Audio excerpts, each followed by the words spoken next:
પ્રભુની પોતાની કોઈ ઈચ્છા છે જ નહીં, ભક્તની જે ઈચ્છા છે એ જ ભગવાનની ઈચ્છા છે. એટલે ઘણીવાર લોકોને શંકા થાય કે આમાં કઈ સમજ નથી પડતી. ઘણા એમ કહે છે કે આખા દુનિયાને, આખા વિશ્વને ભગવાન જમાડે છે, અને ઘણા એમ કે ના, ઠાકોરજીને ભોગ ધરો. અરે આખી દુનિયાને ઉઠાડે છે ઈશ્વર. કોઈ કે ના, લાલનને જગાવો, મંગળા કરાવો. સાચું શું? એ ખવડાવે છે કે આપણે ને ભોજન કરાવવાનું છે? તો કે બંને સાચું છે. એ કણકણમાં છે એ સાચું, એ તમારી અંદર છે એ સાચું, કે તમે જેની સેવા કરો એ સાચું? તો કે ત્રણેય સાચું છે. તો આપણે શું કરવું? ગીતાજીમાં ભગવાને કહ્યું, યે યથામામ પ્રપદ્યન્તે તાંસ થૈવ ભજામ્યહમ. જે રીતે મને ભજે છે હું પણ એને એ રીતે ભજું છું. તમે જો જ્ઞાન માર્ગ પ્રમાણે વિચાર કરો કે બધાને જમાડનારો એ છે તો એને ભૂખ નથી લાગતી. પણ તમે ભક્તિ માર્ગ પ્રમાણે યશોદાનો ભાવ રાખીને કહો, મારા લાલનને ભૂખ લાગી હશે, ક્યારનો ગાય ચરાવવા ગયો હતો, સાંજ પડીને હવે આવ્યો, લાવ જલ્દી જલ્દી ઠાકોરજીને ભોગ ધરો. તો ઠાકોરજીને કકડીને ભૂખ લાગે છે, કારણ કે તમારો ભાવ યશોદાનો છે. જે ભાવ લઈને પ્રભુ આગળ જશો ને, પ્રભુ એવા ભાવે તમને મળશે. અરે ત્યાં સુધી કહ્યું, વેર ભાવે જશો તો એ યુદ્ધ કરવા તૈયાર થશે, કારણ કે એને લડવું જ છે તો ચાલ લડી લઈએ. તને પ્રેમ કરવો છે તો ચાલ પ્રેમ કરી લઈએ, તને રાસ કરવો છે તો ચાલ રાસ કરી લઈએ, તને ખોળામાં રમાડવો છે તો હું બાળક બનીને તારા ખોળામાં ચડી જાઉં. ભગવાન કૃષ્ણ એવો છે જે ક્યારેય કોઈને નિરાશ નથી કરતો. જે ભાવ લઈને, આ તો અદ્ભુત ચરિત્ર છે. એટલે જ દશમ સ્કંદની શરૂઆતમાં જ પરીક્ષિત મહારાજે શું કહ્યું? શરૂઆત થઈ દશમ સ્કંદ. કથિતો વંશ વિસ્તારો ભવતા સોમ સૂર્યયો રાજ્યામ ચોભયવંશાના ચરિતમ પરમાદ્ભુતમ. ચરિતમ પરમાદ્ભુતમ. એ પરમ અદ્ભુત ચરિત્રને ગુરુદેવ મને સંભળાવો. વિસ્તાર, સંક્ષિપ્તમાં નહીં, વિસ્તાર. અદ્ભુત ચરિત્ર. કેવા ચરિત્ર? અદ્ભુતતા શું છે? યમનાષ્ટકમાં પણ કહીએ છે ને, તવ ચરિત્ર મત્યદ્ભુતમ. યમનાજીનું ચરિત્ર કેવું છે? અતિ અદ્ભુત. તો અદ્ભુતતા શું છે? તો કે અજાણે અધર્મી નાહી ગયો તોય માએ કર્યો ઉદ્ધાર. યમુનાજી કેવા છે? કોઈ કેવલ રસ્તામાં જતો મુસાફર સવાર પડીને સ્નાન કરવા જોઈએ એમ વિચાર કરી, યા તરસ લાગી તો જલ પીવું છે એવો વિચાર કરી બાજુમાં વહેતા યમુનાજીમાં ડૂબકી લગાવે ને, એણે તો જલ માનીને ડૂબકી લગાવી છે, પણ યમુનાજી તો એવો વિચાર કરે કે મારા ભક્તે મારામાં ડૂબકી લગાવી, એને હવે જીવનમાં ક્યારેય યમયાતના નહીં ભોગવવા દો. માએ કર્યો ઉદ્ધાર, મા એનો ઉદ્ધાર કરી દે. તમે પાણી પીને જલ પ્યાસ બુજાવવા માટે જલ પીઓ યમુનાજીનું, પણ યમુનાજી તમને જલ ન પીવડાવે. એ તો ન જાતું યમયાતના ભવતિ તે પય પાનત. એ તો પોતાના વક્ષસ્થલનું દૂધ તમને પીવડાવે છે. આ યમુનાજીની અદ્ભુતતા છે. આવનારો ભક્ત મહાત્મને જાણતો નથી, પણ સ્વીકાર કરનારો ભગવાન પોતાના મહાત્મ્ય સાથે એના પર કૃપા કરે. એ જ એના ચરિત્રની અદ્ભુતતા છે. એટલે અદ્ભુતતાની વ્યાખ્યા શાસ્ત્રોમાં એ કરી, અસાધનમ સાધનમ કરોતિ ઇતિ અદ્ભુતમ. અસાધનને પણ સાધન માનીને કૃપા કરે, એ જ ભગવાનના ચરિત્રની અદ્ભુતતા. તો કે અસાધનને સાધન શું? જ્યારે ગોપીઓ દોડીને રાસ માટે ભગવાન પાસે, ત્યારે પરીક્ષિત મહારાજે પ્રશ્ન કરી દીધો, અરે ગુરુદેવ, આ તો પ્રેમ ભાવથી ભગવાન તરફ જઈ રહી છે, છતાંય ભગવાને એમનો ઉદ્ધાર કર્યો, આવું કેમ? સુખદેવજીએ કહ્યું, કયા ભાવે દોડે છે એ ન જોઈશ, કોની તરફ દોડે છે એ જો. ભગવાન તો પારસમણી છે, સ્પર્શ કરતા જ સોનું બનાવી દેશે. કામમ ક્રોધમ ભયમ સ્નેહમ ઐક્યમ સૌહૃદમેવ ચ નિત્યમ હરૌ વિદધતો યાન્તિ તન્મયતામ હિતે. સુખદેવજી कहने लगे, कोई भी भाव से भगवान की तरफ दौड़ो, कामम क्रोधम भयम स्नेहम ऐक्यम, भगवान तो उद्धार જ કરે છે.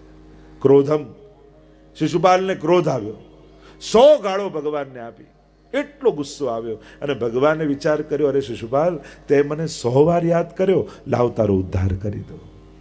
આ અદ્ભુતતા. ક્યારે સાંભળ્યું કે ગાળો બોલવાથી ભગવાન ઉદ્ધાર કરે? શિશુપાલે તો 100 ગાળો બોલીને ભગવાને ઉદ્ધાર કર્યો. ભય કોઈ ભગવત પ્રાપ્તિનું, ભગવત ઉદ્ધારનું સાધન હોય? કંસને એવો ભય લાગ્યો કે કૃષ્ણ આવશે. દ્વારપાલમાં, સિપાહીમાં, પ્રધાનમાં, જ્યાં જુએ ત્યાં એને કૃષ્ણ દેખાય. ભગવાન કહે, કંસ, તને તો સર્વાત્મ ભાવ થઈ ગયો, લાવ તારો ઉદ્ધાર કરી દો. ભય કોઈ સાધન છે? અસાધનમ સાધનમ કરોતિ ઇતિ અદ્ભુતમ. આ કૃષ્ણ ચરિત્રની અદ્ભુતતા આપણે ગાવાની છે. તમે કોઈ પણ ભાવે જાઓ, પણ એ કૃપા સિવાય બીજું કાંઈ નહીં કરે. ક્યાંય તમે સાંભળ્યું કંસને મારીને ભગવાનને નરકમાં નાખ્યો હોય? રામે રાવણને મારીને નરકમાં નાખ્યો એવું ક્યાંય સાંભળ્યું? આપણે શું સાંભળીએ? કૃષ્ણએ કંસનો ઉદ્ધાર કર્યો, રામે રાવણનો ઉદ્ધાર કર્યો. ભગવાન ક્યારેય કોઈની અધોગતિ કરતા જ નથી. ભગવાન જ તો છે જે પાપમાંથી મુક્ત કરી શકે. એટલે તો ગીતાજીમાં બંને હાથ ફેલાવીને આમંત્રણ આપે છે, સર્વ ધર્માન પરિત્યજ્ય મામ એકમ શરણમ વ્રજ, અહમ ત્વા સર્વ પાપેભ્યો મોક્ષયિષ્યામિ મા શુચ. સજા આપે ભગવાન નહીં, ક્ષમા આપે ભગવાન છે. ભગવાનને સજા આપવામાં રસ નથી, એને ક્ષમા આપવામાં. એટલે તો છેલ્લી શ્વાસ સુધી ભગવાન મોકો આપે છે માણસને. છેલ્લી શ્વાસ સુધી હજી મારું નામ લઈ લે, છેલ્લી શ્વાસે મને બોલાવી લે. દુનિયાના માણસને પહેલા આમંત્રણ આપવા જાવ તો હવે તમારા બહુ જ નજીકના સગા હોય અને આખા ગામને આમંત્રણ આપી દીધું હોય અને એ જ ભૂલાઈ જાય તમને, અને છેલ્લી રાત્રે યાદ આવે, અરે આમને તો કંકોત્રી રહી ગઈ, અને દોડતા છેલ્લી રાતે એમને કાલે લગ્ન છે, આવજો. પેલો કે હવે યાદ આવીએ છે. બધાના ફોન આવે છે, ક્યારે જવાના છો, અને બધાને કંકોત્રી આવે, અમે જ ભૂલી જાવ, નહીં આવીએ. માણસ ના આવે. અને ગજેન્દ્ર બધાને બોલાવે છે છેલ્લી શ્વાસે, હે હરી પુકાર કરે, અને જેને છેલ્લે બોલાવ્યો એ પહેલો આવીને ઉભો રહે. એ જ પરમાત્મા છે. છેલ્લી શ્વાસ સુધી તક આપે છે પરમાત્મા.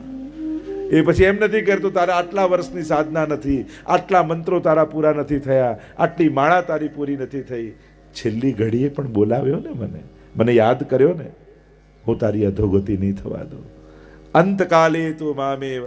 છેલ્લી ઘડીએ પણ જે પોતાના પ્રભુને યાદ કરીને દેહ મૂકે ને, ભગવાન એની અધોગતિ ન થવા દે.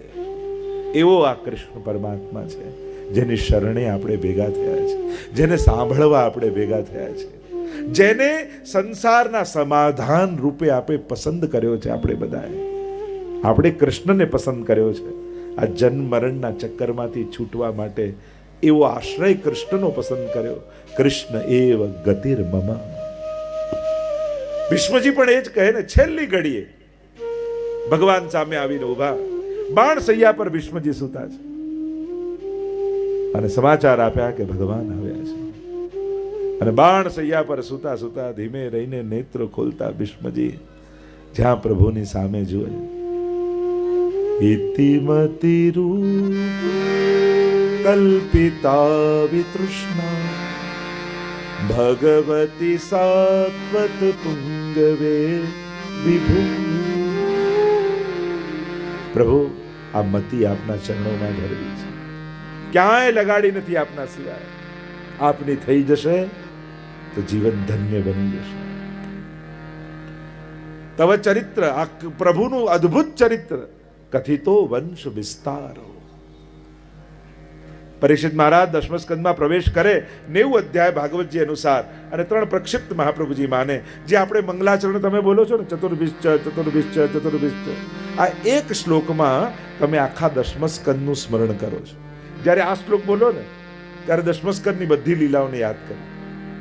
આ એક શ્લોકમાં પ્રકરણ વિભાગ મહાપ્રભુજીએ જે દશમ સ્કંદના પાડ્યા ને, એને મહાપ્રભુજી સમજાવ્યા છે. અત્યારે હું વિસ્તાર નથી કરતો, એનો સમય ઘણો લાગશે. 4, 4, 4, 3, 6 આમ 5 પ્રકારે મારા હૃદયમાં બિરાજો. મહાપ્રભુજીએ 7 રીતે ભાગવતજીના અર્થો કર્યા. શાસ્ત્રે, સ્કંધે, પ્રકરણે. તો આ 10મ સ્કંદનું પ્રકરણ વિભાગ છે. પહેલા 4 અધ્યાય જન્મના પ્રકરણ, જન્મની કથા, એટલે એને જન્મ પ્રકરણ કહ્યું. બીજું ચતુર્ભિષ છે તામસ પ્રકરણ, ત્રીજું ચતુર્ભિષ છે રાજસ પ્રકરણ, ત્રિભી એટલે સાત્વિક પ્રકરણ, ષડભી એટલે ગુણ પ્રકરણ. આમ 5 પ્રકારે મારા હૃદયમાં બિરાજો. કારણ કે 10મ સ્કંદ છે ને એ ભગવાનનું હૃદય છે. આપણે ત્યાં 12 સ્કંદો શ્રીનાથજીના 12 અંગ કહ્યા છે ભાગવતજીના. પહેલા 2 સ્કંદ એટલે બંને ચરણ, ત્રીજો અને ચોથો સ્કંદ બંને બાહુ, 5મો અને 6ઠ્ઠો સ્કંદ બંને જંગાઓ, 7મ સ્કંદ શ્રીનાથજીનો મુષ્ટિકા વાળો હાથ, 8મ અને 9મ સ્કંદ બંને વક્ષસ્થલ, 10મ સ્કંદ એ હૃદય, 11 સ્કંદ એ મસ્તક અને 12મો સ્કંદ એટલે શ્રીનાથજી બાબાનો ઊંચો ઉઠેલો હાથ, જેનાથી શ્રીનાથજી બાબા ભક્તોને પોતાના નિજ શરણોમાં બોલાવે છે. આવ આવ આવ. 12મો સ્કંદ એ આશ્રય લીલા છે, પોતાના આશ્રયમાં બોલાવે. અને આશ્રયમાં આવે એટલે શ્રીનાથજી શું કરે? એના હૃદયને પોતાની મુઠ્ઠીમાં બંધ કરી લે. કમરમાં મુઠ્ઠી છે ને, એ શેના માટે છે? ભક્તોના હૃદયને મુઠ્ઠીમાં બંધ કરે. અને અંગૂઠો બહાર છે એટલે કે માયાને અંગૂઠો બતાવે છે કે હવે આ મારો થઈ ગયો એટલે તારા કામનો રહ્યો નથી. હવે તારો પ્રભાવ આના પર નહીં ચાલે. કારણ કે મામેવ યે પ્રપદ્યંતે માયા મેતામ તરંતી તે. ગીતાજી મેં કહા જો મેરે હુએ वो माया से तर गए. એટલે પ્રભુના થવાની ઘટના શ્રીનાથજી બાબા નિકુંજના દ્વાર પર ઊભા રહીને ભક્તોને શરણમાં બોલાવી રહ્યા છે. જો આપણે ત્યાં ભારત વર્ષના જેટલા પ્રસિદ્ધ સ્વરૂપો, ભગવત સ્વરૂપો બિરાજે છે, દરેકનો એક જુદો જુદો આકાર, જુદા જુદા સ્વરૂપો. એ સ્વરૂપ ભેદ, એનાથી લીલા ભેદ, એનાથી ભાવ ભેદ, કેવી સુંદરતા છે આપણે ત્યાં. તો આ પ્રભુનું ચરિત્ર 10મ સ્કંદમાં છે. અદ્ભુત ચરિત્ર છે. એટલે જ કહ્યું કે ગુરુદેવ સંક્ષિપ્ત ન કરતા વિસ્તારથી મને ભગવાનનું ચરિત્ર કહેજો.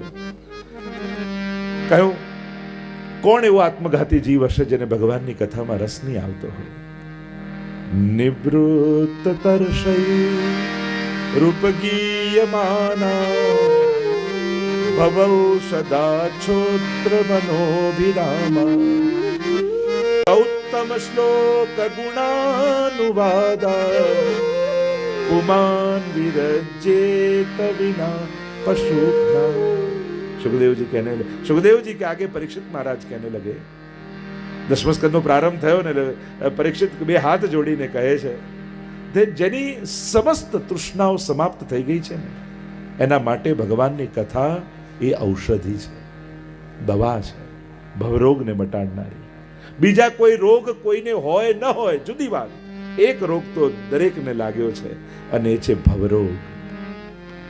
જો કોઈ લોકો મૃત્યુના જુદા જુદા, કોઈ કે હાર્ટ એટેક થી ગયા, કોઈ કે એક્સિડન્ટ થી ગયા, કોઈ કે આ બીમારીથી ગયા, જુદા જુદા લોકો મૃત્યુના કારણો બતાવતા હોય છે. પણ આ દુનિયામાં મૃત્યુનું એક જ કારણ છે. લોકો ભલે જુદા જુદા કારણ કહેતા હોય પણ એકમાત્ર કારણ આ દુનિયામાં મૃત્યુનું છે અને એ કારણ છે જન્મ. જાતસ્ય હિ ધ્રુવો મૃત્યુ. જેનો જન્મ થયો છે એનું મૃત્યુ નિશ્ચિત છે, અટલ છે. ઘણા એવા ઘર દુનિયામાં હશે જ્યાં કોઈ બાળકનો જન્મ ન થાય, પણ કોઈ એવું ઘર નહીં હોય જ્યાં કોઈનું મૃત્યુ નહીં થાય. મૃત્યુ તો અટલ સત્ય છે અને જન્મ જ મૃત્યુનું કારણ છે. જે જન્મ્યો છે એ મર્યો છે, એ નિશ્ચિત વાત છે. જે ગીતાજીમાં ભગવાને સમજાવ્યું. તો ભવરોગ તો છે અને એની કોઈ ઔષધિ હોય તો આ ભગવાનની કથા છે. કારણ કે જેણે ભગવાનની કથા સાંભળી એ મર્યા નથી, એ જીવીને ગયા છે, એ અમર થયા છે. એટલે આજ સુધી પણ જો અમરત્વ એટલે કેવલ એક શરીરમાં રહેવું એ જ અમરત્વ નથી. કોઈના વિચારમાં જીવવું એ પણ અમરત્વ છે, કોઈની પ્રેરણામાં જીવવું એ પણ અમરત્વ છે, કોઈની લાગણીમાં જીવવું એ પણ અમરત્વ છે. જો આપણા ઘરના કેટલા વડીલો આજે પણ આપણે યાદ, એવા ભગવતી હતા, એવા મરજાદી હતા, અને આજે પણ જેને યાદ કરો છો ને તમારી યાદમાં એ જીવે છે તો એ મર્યા ક્યાં છે? એ અમર છે. આટલા આટલા મહાપુરુષો, આચાર્યો, સંતો, ભગવંતો આજે પણ સમાજ એને યાદ કરે છે. એટલે હજારો લોકોની પ્રેરણામાં જીવે છે, હજારો લોકોના વિચારમાં જીવે છે, હજારો લોકોની શ્રદ્ધામાં જીવે છે. તો એ મર્યા ક્યાં છે? એ અમરત્વ જ છે ને. કેવલ શરીરમાં જીવવું એ જ જીવન નથી. લોકોના વિચારોમાં અને લાગણીઓમાં જીવવું એ પણ અમરત્વનો પ્રકાર છે. તો નિવૃત્ત તરશૈર્વગીયમાનાદ ભવૌષધા છોત્ર મનોવિરામ. આ તો ભવરોગને દૂર કરનારી ઔષધિ. પેલી ઔષધિ તો કડવી હોય, આ તો મીઠી છે. જેટલું પીતા જઈએ એટલે તો ગોપી ગીતમાં ગોપીજનો કહે છે ને, તવ કથામૃતમ તત જીવનમ કવિ વિરીડિતમ કલ્મષાપહમ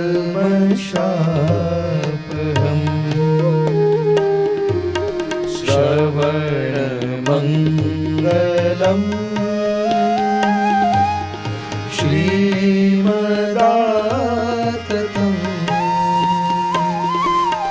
ભુવિ ગૃણન્તિ તે ભૂરિદા જના. પુકારો મેરે સાથ. ઓ શ્રીનાથજી આવજો તમે, વાટ જોઈ રહ્યા ક્યારના અમે. ગોપીઓ કહે છે, તવ કથામૃતમ તપ્ત જીવનમ. સંસારથી તપેલા જીવને શાંતિ આપનારી કથા છે. કવિ બિરડિતમ, આદિ કવિઓ દ્વારા ગવાયેલી છે. આ તો અમૃત છે, મરેલાને જીવાડનારી આ કથા છે. પ્રભુની આ દિવ્ય ગાથા અલૌકિક છે. ભાગ્યશાળી હોય ને ભગવાન કથા. અને કથાનું ઊંધું કરો તો શું થાય? થાક, જીવનના થાકને ઉતારી દે ને એ જ કથા છે. કમ સુખમ સ્થાપયત ઇતિ કથા. અર્થ કર્યો, કમ એટલે ક એટલે સુખ, અને પરમ સુખમાં જે સ્થાપી દે એ જ ભગવાનની કથા છે. અને એવી આ દિવ્ય કથા ભવરોગની ઔષધિ છે. પેલી ઔષધિ કડવી હોય, આ પરમ મધુર છે. પેલી ઔષધિ અમુક માત્રામાં લેવાની હોય, આને તો પીતા જ રહેવાનું હોય. પીબતમ ભાગવતમ રસમાલયમ મુહુરહો રસિકા ભુવિ ભાવુકા. આને તો વારંવાર પીતા રહેવાનું. પેલી દવા, પેલી ઔષધિ તો રોગ મટી જાય એટલે મૂકી દેવાની. આને તો મુક્તિ અને ભગવાન મળ્યા પછી પણ પીતા રહેવાની. જુઓ ને, સુખદેવજી અને પરીક્ષિત બંને એવા છે જેને ગર્ભમાં જ ભગવાનના દર્શન થઈ ગયા, છતાંય ભગવાનની કથામાં પરમ અનુરાગ છે. એવી આ કથા. એટલે કથા એ દવા નથી, એ તો ભોજન છે. દવા તો બીમાર પડીએ ત્યારે ખાઈએ ને મટી જાય ત્યારે મૂકી દેવાની, પણ ભોજન વગર તો જીવાય જ નહીં. એમ ભક્તો માટે કથા એ ભોજન છે, દવા નથી. જીવનનો આધાર છે. આપણે ત્યાં દિનકરદાસની વાર્તા આવે ને 84 વૈષ્ણવમાં, મહાપ્રભુજી કથા કહેવાનું શરૂ કરે ને પહેલા તો આવીને બેસી જાય. એકવાર ખબર પડી કે મહાપ્રભુજી બિરાજી ગયા છે આચાર્ય પીઠ પર, કથા શરૂ કરી. ભોજનની તૈયારી કરતા હતા ને કાચો લોટ ફાંકીને ચાલ્યા. કોઈ એકનું ભોજન તો કરી લો, તો કે પેટ તો ગમે તેમ ભરી લઈશ, પણ ઠેઠ માટેનો અવસર ચૂકી જઈશ ને તો જીવનમાં બહુ મોટું નુકસાન કરી લઈશ. આ ક્ષણો જો ચૂકાઈ જશે તો જીવનમાં બહુ મોટું નુકસાન થશે. આપણા ગામમાં ભગવત કથા ચાલતી હોય અને જો 10 મિનિટ પણ ચૂકાઈ જાય ને એ બહુ મોટું નુકસાન છે. કારણ કઈ ક્ષણે કઈ વાત આપણા ચિત્તને સ્પર્શી જાય અને જીવન બદલાઈ જાય કોણ જાણે. અને હું મોડો ગયો ને મારા કામની વાત ચૂકી ગયો, જેનાથી મારું આત્મકલ્યાણ થવાનું હતું. આનાથી મોટું નુકસાન બીજું શું હોય? પૈસા ગયા, જો કોઈ પૈસા બગાડી ગયું એ નુકસાન નથી, કોઈ ઘર બગાડી ગયું એ નુકસાન નથી, કોઈ ગાડી બગાડી ગયું એ નુકસાન નથી, પણ કોઈ મન બગાડી જાય ને એ બહુ મોટું નુકસાન છે. અને મનને પવિત્ર કરવાનું કોઈ એકમાત્ર સ્થાન હોય તો એ ભગવત કથા છે. અહીંયા તમે તમારે કંઈ નથી કરવાનું, તમારે તો બેઠા જ રહેવાનું છે, સાંભળવાનું છે. અને સાંભળતા સાંભળતા ક્યારે ભગવાન તમારા ચિત્તમાં પ્રવેશી જશે ને તમને ખબર નહીં પડે. એટલે હું તો કથા શરૂ થતી હોય ને ત્યારે પહેલા જ દિવસે બધાને કહી દઉં કે બધા જ પહેલા જ દિવસે પોતાની સેલ્ફી પાડી લેજો ચહેરાની. કારણ કે ત્રીજા દિવસે એ જ ચહેરો જુદો હશે, એ જ આંખો જુદી હશે, એ જ મનના વિચારો જુદા હશે, હૃદયની ભાવનાઓ કંઈક જુદી હશે. કારણ કે સત્સંગ સ્પર્શે જ છે. આ ભગવાનની વાણી ક્યારે નિષ્ફળ નથી જતી, એ તો આપણા મનને પવિત્ર કરે જ છે. આ ભગવાનની કથાનો પ્રભાવ છે. મેં તો દુનિયામાં કેવા કેવા ઘટનાઓને જોયું છે, જે ભગવાનમાં ન માનતો, જે પાપમાં રત હોય, જેને પાપમાં પણ એકવાર કથામાં આવે ને કેવા જીવન બદલાઈ જાય. રોજ બરોજની આ ઘટનાને જોઈએ છે. સંજોગો બદલાય ચમત્કાર નથી, માણસ બદલાઈ જાય બહુ મોટો ચમત્કાર છે. આપણે તો આને ઘર કંકુ નીકળ્યું, ભભૂત નીકળ્યું, એ ચમત્કાર નથી.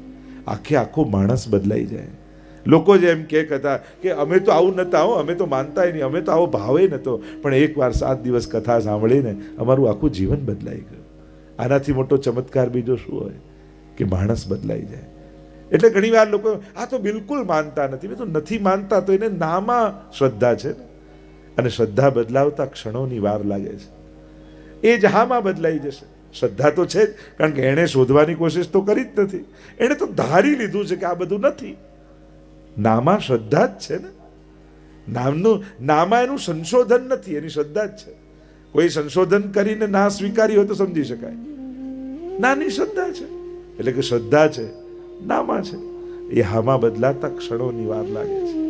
માણસને બદલાઈ જતા કે વર્ષોની તપશ્ચર્યાની જરૂર નથી હોતી. કોઈ મહાપુરુષનો સંગ થાય અને ક્ષણોમાં જીવન બદલાઈ જાય. એ વાલીઓ ક્યારે વાલ્મીકી થઈ જાય કોને ખબર. આ પ્રભાવ પ્રભુની શ્રદ્ધાનો છે, કથાનો છે.